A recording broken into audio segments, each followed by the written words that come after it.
आज मैंने साबूदाना बड़ा और लौकी की खीर हलवा और साबूदाना खिचड़ी, रायता, चटनी सब बनाया।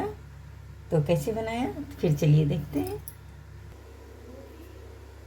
नमस्कार, रंजू की दुनिया में आपका स्वागत है। आज मैं साबूदाने से 2-3 तरह का शाम का नाश्ता बनाने जा रही हूँ। तो सबसे पहले तो साबूदाना भिगोना होता है, तो इसे मैंने सवेरे ही 2-3 पानी से धोकर और इसे बस बराबर पानी डालकर छोड़ दी थी ढककर। और ये देखिए एक एक दाना खिला हुआ है, एक भी एक दूसरे से चिपका हुआ नहीं है। तो सबसे पहले ये 1.5 कप साबूदाना है, तो वजन में 250 ग्राम है। तो ये साबूदाना जितना मैंने फूलने के लिए दी थी, तो इसका मैंने 3 भाग किया है। तो 2 भाग मैं इसमें रहने दी हूँ और 1 भाग मैं साबूदाना खिचड़ी के लिए निकाली हूँ। तो ये गैस ऑन है और कढ़ाई भी मैंने चढ़ा दी है। अब मैं इसमें 1 बड़ी चम्मच घी डालूंगी और ये गरम हो जाए तो फिर जीरा डालेंगे। तो घी गरम हो गया है, इसमें मैं 1 छोटी चम्मच जीरा डाल रही हूँ और ये थोड़ा ब्राउन हो जाए।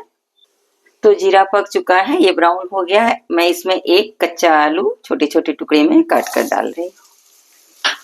इसे थोड़ा नरम होने देते हैं इसमें, उसके बाद फिर आगे का प्रोसेस होता है। तो इसमें हल्का नमक डाल देते हैं, जिससे ये इसे फ्राई होने और मुलायम होने में आसानी होगी। तो इसे हम ढक देते हैं। तो इस ढक्कन से ढक देते हैं। 2 मिनट के बाद इसे चेक करेंगे। 4 से 5 मिनट हो गया है, इसे हम खोलकर चेक कर लेते हैं कि ये सॉफ्ट हुआ कि नहीं। तो ये बिल्कुल सॉफ्ट हो गया है। इसमें आप उबला हुआ भी आलू डाल सकते हैं। उबला हुआ आलू चिपकता है और ये इसमें ये क्रंची होता है। देख रहे हैं, एकदम सॉफ्ट पड़ गया है। तो अब हम इसमें टमाटर डालेंगे। तो ये व्रत के लिए हम बना रहे हैं। तो इस सेंधा नमक वाला शाम में जो नाश्ता किया जाता है, अब शाम में अगर भूख लग गया तो आप इसे बनाइए। और इसमें मैं ये है 1 छोटी चम्मच, इसमें ये अदरक है और हरी मिर्च है। बस 1 हरी मिर्च और आधा इंच अदरक, क्योंकि क्वांटिटी बहुत कम है इसलिए ज़्यादा तीखापन पसंद नहीं होता है। और नमक मैंने आलू में भी डाला था और इसमें भी टमाटर के हिसाब से मैं नमक डाल रही हूँ। थोड़ा सा काली मिर्च का पाउडर, ज़्यादा नहीं देंगे, तीखा हो जाएगा। मेरे घर में कोई तीखा नहीं खाता है। तो फिर इसमें हाँ, जीरा का पाउडर हम अपने हिसाब से देंगे, जितना डाल सकते हैं। टमाटर चेक कर लेते हैं। तो टमाटर तो सॉफ्ट पड़ गया है। अब मैं इसमें ये है साबूदाना, इसे हम डाल देते हैं। और ये है 1/2 कप मूंगफली, जिसे मैंने रोस्ट करके दरदरा कूट लिया है। और ये है खड़ा रखे हैं, इसे भी ये भी रोस्ट किया हुआ है, इसे मैंने खड़ा रखा है। अब इसे मिला लेते हैं। तो इसे मैंने मिला लिया है। अब इसे स्लो फ्लेम पर मैं 2 मिनट ढक कर रखूंगी। उसके बाद धनिया पत्ते और थोड़ा सा नमक, थोड़ा चीनी, थोड़ा नींबू डालेंगे। मिनट इसे मैंने ढक कर रखा। अब मैं इसमें ये बिल्कुल ट्रांसपेरेंट हो गया है। अब ये नींबू का रस, आधा नींबू का रस मैंने डाला है और 1 छोटी चम्मच में चीनी। ये खट्टी मीठी तीखी और इस तरह ये बनकर तैयार हो गया है। अब इसमें मैं लास्ट में धनिया की पत्ती से थोड़ा, तो व्रत में हम लोग तो सब कुछ खाते हैं, सिर्फ एक तोरी नहीं खाते हैं, वो अशुद्ध होता है। और पेठा वाला कद्दू नहीं खाते हैं, और सब कुछ खाते हैं। और सिर्फ सब्जी में हल्दी नहीं पड़ता है। तो ये तैयार हो गया। अब इसे मैं दूसरे बर्तन में निकाल कर सर्व करती हूँ। तो फिर गैस का फ्लेम बंद कर रही हूँ। ये साबूदाना जो मैंने बचा कर रखा था, तो इससे मैं साबूदाना बड़ा बनाऊंगी। तो इधर ये है 2 बड़ा आलू लिया था मैंने, इसे उबाल कर ठंडा कर लिया है और इसे अब मैं महीन ग्रेटर से ग्रेट करूँगी। तो इससे मैं सभी को ग्रेट करके फिर उसे मिलाकर देखूँगी।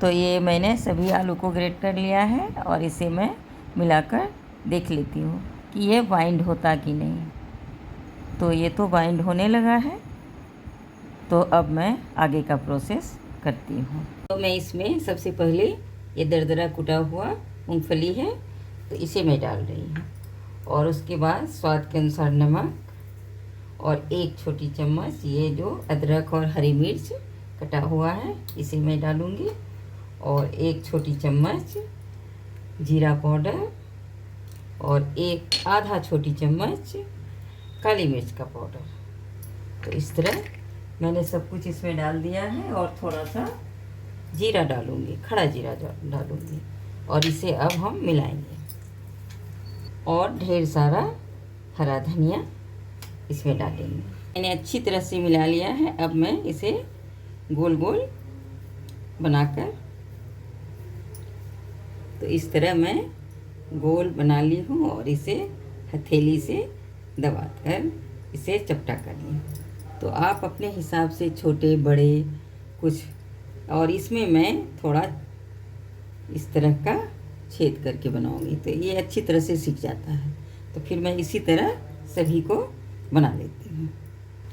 इस तरह मैंने 8 पीस इसका बना लिया है और हाफ बनाई और हाफ मैंने इसमें रखा है। तो इसे मैं भर कर बनाऊँगी, थोड़ा थोड़ा फिलिंग भरूँगी। तो मैं सबसे पहले फिलिंग बना लेती हूँ, तो इकट्ठा ही सबको बना लेती हूँ, उसके बाद फिर गैस ऑन करूँगी। तो इसमें है काजू किशमिश पिस्ता बादाम, सबको मैं 3 चम्मच खाने वाले चम्मच से टुकड़ा करके रखी। तो ये है,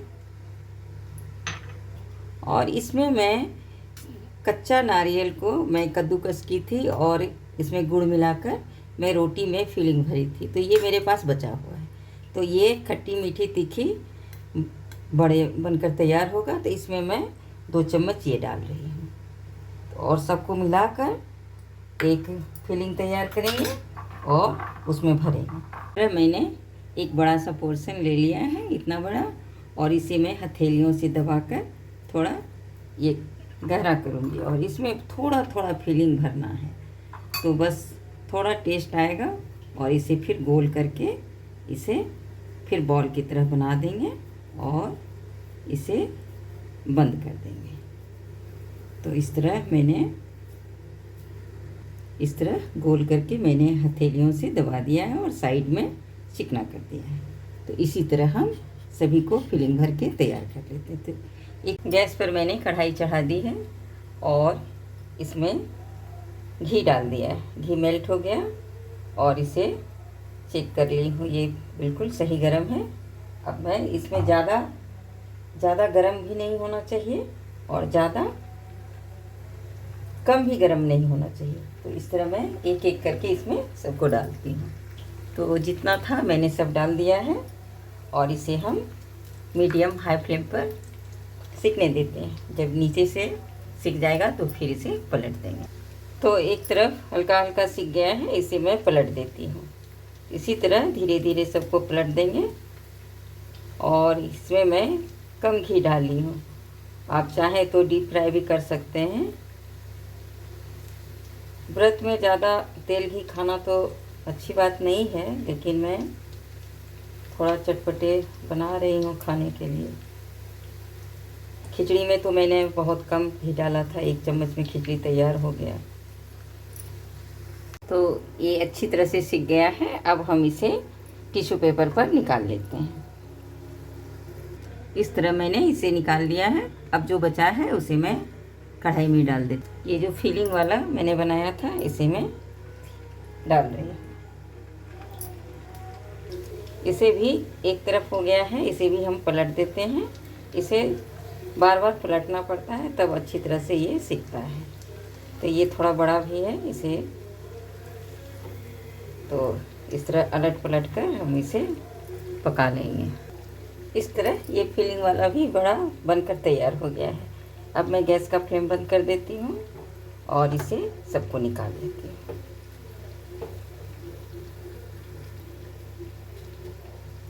इसे भी टिश्यू पेपर पर निकाल कर रख लेते हैं।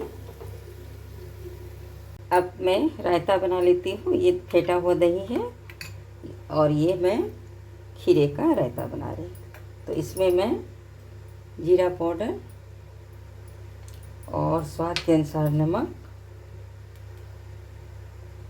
और थोड़ा सा चीनी और ये है अदरक और मिर्ची का मैंने जो कूट कर रखा है, इसे अब डालकर मिला देते हैं। तो ये खट्टी मीठी तीखी तो मैं मिर्च नहीं डाली हूँ, बस वही हरा मिर्च का जो थोड़ा बहुत गया है। लाल मिर्च का मैं उपयोग कहीं नहीं की हूँ। तो फिर ये मेरा रायता बनकर तैयार हो गया और आप चाहें तो इसमें धनिया पत्ती भी डाल सकते हैं, मैंने नहीं डाला है। और इसे मैं ऊपर से ये अनार के दाने से मैंने गार्निश किया। तो ये तैयार हो गया। चटनी बना लेते हैं। ये ताज़ा नारियल है, इसे मैंने एक नारियल का हाफ ले लिया है और इसमें 2 हरी मिर्च है और 4 चम्मच रोस्टेड मूंगफली है और इसमें थोड़ा सा 1 छोटी चम्मच अदरक, 1 छोटी चम्मच जीरा पाउडर और स्वाद के अनुसार नमक और ये है धनिया का पत्ती। तो इसे हम और यहाँ ये है थोड़ा सा दही। तो इस तरह अब हम इसे ग्राइंड कर लेते हैं। तो इस तरह मेरा पूरा थाली बनकर तैयार हो गया है। ये है साबूदाना खिचड़ी, बिल्कुल खिला खिला हुआ एकदम से। और ये है मेरा ये मूंगफली और ये नारियल, कच्चा नारियल और हरे धनिया की चटनी और ये है लौकी का हलवा और ये है रायता। और अब मैं ये फिलिंग वाला, ये है बड़ा और ये है बिना फिलिंग वाला बड़ा। तो इस तरह मैंने अपना थाली लगा लिया है। तो ये है व्रत की थाली, जिसे आप एक आइडिया है कि आप शाम में ये खाएं, ये खाएं, ये खाएं, ये खाएं, कुछ भी खाएं, ये सब खाने लायक है। तो फिर ये मेरी रेसिपी कैसी लगी? अगर अच्छी लगी हो तो लाइक करें, शेयर करें और सब्सक्राइब करना ना भूलें। Bye bye.